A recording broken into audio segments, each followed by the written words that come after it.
Selamat datang kembali di channel Robinstart. Kali ini kita akan bahas tentang regresi linear berganda pada data cross section dengan metode OLS atau Gaussian ya, metode yang sering digunakan di dalam ketika seorang peneliti ingin meneliti hubungan sebab akibat. Sebelum lebih lanjut, para sahabat dapat like, komen, dan subscribe untuk mendapatkan video-video menarik lainnya. Nah, di sini di dalam model regresi yang menggunakan metode Gaussian pada umumnya dikenal dengan adanya asumsi klasik nantinya ya, yaitu uji normalitas, multicol, heterokedastis, dan linearitas. Nah, sebagai contoh ya, kita akan lanjutkan saja. Kita ingin meneliti bagaimana pengaruh Gini rasio dan IPM di tahun 2021 di 34 provinsi terhadap tingkat kemiskinan di Indonesia. Ya, kita akan masukkan datanya seperti ini ya, tinggal kita cari datanya. Oke, misalkan datanya seperti ini. Nah, ini kita mau tahu nih bagaimana pengaruh Gini dan IPM terhadap tingkat kemiskinan. Caranya tinggal statistik ya, kemudian kita pilih regression. Nah, regressionnya di sini adalah regression, kemudian yang fit regression. Nah, kemudian variabel responnya ya, kita ini kita hapus dulu ya sebelum ini. Nah, berarti variabel respon itu dependennya atau variabel terikatnya itu adalah tingkat kemiskinan. Tingkat kemiskinan di sini. Nah, kemudian continuous itu ya variabel yang numeriknya tadi adalah Gini dan IPM. Nah, di sini kalau di menggunakan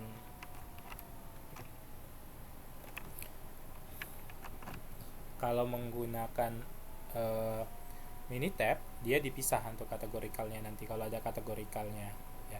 Kemudian kita tinggal pilih model kalau mau dibuat ada interaksinya ya, kalau mau buat interaksi antar variabel. Kemudian pilih option. Nah, di sini kalau mau pakai penimbang ya. Jadi kalau misalkan nanti datanya tidak normal, bisa kita pakai misalkan box-box transformation dengan optimal lambda yang akan dia secara otomatis ya. Atau kita cari manual dulu baru kita kasih lambdanya berapa ya. Kemudian bisa menggunakan stepwise kalau kita nanti mau menggunakan seleksi variabel ya. Di sini seleksi variabelnya. Kemudian validation kalau mau divalidasi berdasarkan nanti key value maupun validation with set test. Kita kalau standarnya none ya. Kemudian kita pilih graph-nya. Nah, graph-nya di sini nanti untuk melihat uji-ujinya bisa normality pp plot atau langsung 4-in-1 saja. Nanti akan kita lihat. Kemudian kita result-nya, kita mau nyimpan apa nih? Nah, kita nanti bisa simpan koefisien, regression ya, fit and diagnostiknya, Durbin Watson-nya, kemudian storage. Nah, yang mau kita simpan misalkan residualnya ya, nanti untuk uji normalitas secara Kolmogorov-Smirnov misalnya. Tinggal oke kan saja. Nah, oke, kita uji dulu normalitasnya ya pakai statistik ya, basic. Kita ambil nanti uji normalitasnya, uji dari residualnya ya, residualnya. Oke. Nah, uji asumsi klasik yang pertama adalah normalitas. Nah, di sini kalau kita lihat p-value-nya ya normal ya, karena di atas 0,05, secara grafik juga normal. Kemudian kalau kita lihat hasil regression-nya, nah di sini uji yang ini adalah persamaan regresinya langsung ditulis. Nah, ya. Oke, kemudian ini koefisiennya. Kalau kita lihat gini secara ini sendiri berpengaruh signifikan positif. Jadi gini naik, si kemiskinan naik. IPM berpengaruh signifikan negatif. Jadi kalau IPM naik, kemiskinannya akan turun. Nah, tidak terjadi multicol karena VIF-nya kurang dari 10 ya. Nah, berapa besar mampu menjelaskan model ini, yaitu koefisien determinasinya sebesar 60,3%. Kemudian apakah secara simultan berpengaruh? Ya, ini analisis ANOVA-nya seperti itu ya. Kemudian uji apa lagi yang bisa kita lakukan? Nah, di sini ada uji Durbin Watson kalau data kita time series.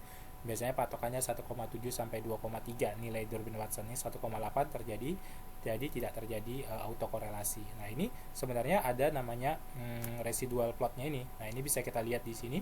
Ini untuk uji normalitas. Nah, dia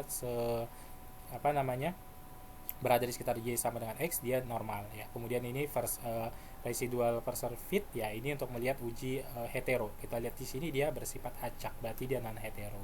Kemudian kalau kita lihat observation order, nah ini bisa melihat uji autocol juga. Jadi kalau dia bersifat seperti ini ya, berada di sekitar di sini, sekitar rata-rata, dia tidak terjadi autokorelasi gitu. Ini histogram dari si normalitasnya. Uji residualnya dia juga dianggap normal ya. Demikian untuk model regresi linear berganda dengan data cross section. Semoga video ini bermanfaat. Sampai ketemu di video-video berikutnya. Terima kasih.